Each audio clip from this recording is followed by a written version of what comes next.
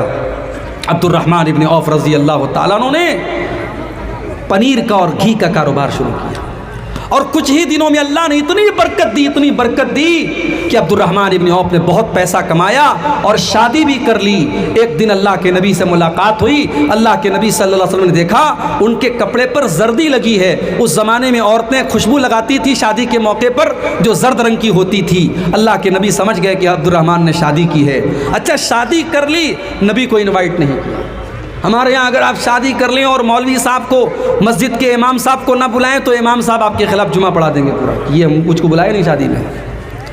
شادی کر لی، اللہ کے نبی کو پتہ بھی نہیں چلا۔ آپ نے پوچھا کہ شادی کیے ہو کیا؟ ہاں اللہ کے نبی میں نے شادی کیا ہے۔ نبی نے اگلا سوال کیا کم سکتا؟ غور کرو، اللہ کے نبی نے یہ نہیں پوچھا کہ اے عبد الرحمن تم کو جہیز میں کیا کیا ملا، آپ نے پوچھا کم سکتا تم نے اپنی بیوی کو مہر میں کیا دیا، مہر میں تم نے کیا دیا؟ کہا اے اللہ کے نبی زینت نواتم من ذابن، میں نے سونے کی کھجور کی گٹھلی کے برابر میں نے سونا اپنی بیوی کو دیا ہے۔ اللہ کے نبی سمجھ گئے کہ عبد الرحمن نے پیسہ کمایا ہے۔ آپ نے فرمایا اولم ولو بشاتن، اے عبد الرحمن تم جلدی سے ولیمہ کر کے ہم کو دعوت کھلاؤ، اگر بکری ہی کا ولیمہ کر سکتے ہو تو بکری کا ولیمہ کر لو۔ ہمارے یہاں ولیمہ میں بھی بڑی فضول خرچی ہوتی ہے۔ جو بڑے بڑے کروڑ پتی لوگ ہیں، پورے علاقے کے بڑے بڑے چودھری اور بڑے بڑے پردھان اور بڑے بڑے نیتاؤں کو بلاتے ہیں، ان کے پڑوس میں غریب آدمی ہیں، اس غریب کو وہ نہیں بلاتے ہیں، اور پورے گاؤں کے بڑے بڑے کروڑ پتیوں کو بلاتے ہیں۔ میرے پیارے بھائیوں، اللہ کے نبی نے اس کو سب سے برا ولیمہ کہا ہے۔ شر الطعام طعام الولیمہ، اللہ کے نبی فرماتے ہیں سب سے برا کھانا اس ولیمہ کا کھانا ہے جہاں غریبوں کو چھوڑ دیا جائے اور امیروں کو بلایا جائے۔ اگر آپ کے رشتہ داروں میں، آپ کے خاندان میں، آپ کے اڑوس پڑوس میں اگر غریب لوگ بھی ہیں تو آپ جب ولیمہ کی دعوت کریں تو ان کو کھلائیں اور ایک حساب سے آپ ولیمہ کریں۔ ضروری نہیں ہے کہ آپ، ابھی میں کشمیر گیا تھا پچھلے سال، کشمیر میں لوگوں نے مجھے بتایا کہ شادی کے موقع پر 17 ٹائپ کے 18 ٹائپ کے وہاں شادی کے موقع پر گوشت بنتے ہیں. 18 طریقے کے الگ الگ. آپ کے تو سیمانچل میں تو گوشت کا مطلب صرف گوشت ہوتا ہے, اس میں مرچا ڈال دیا, مسالہ ڈال دیا, تیل ڈال دیا, ڈھیر سارا جھول ڈال دیا, ہو گیا گوشت ہو گیا. ہمارے یہاں تو قیمہ نہیں ہے, کباب نہیں ہے, کوفتہ نہیں ہے, لیکن کشمیر میں 18 ٹائپ کے گوشت بنتے ہیں.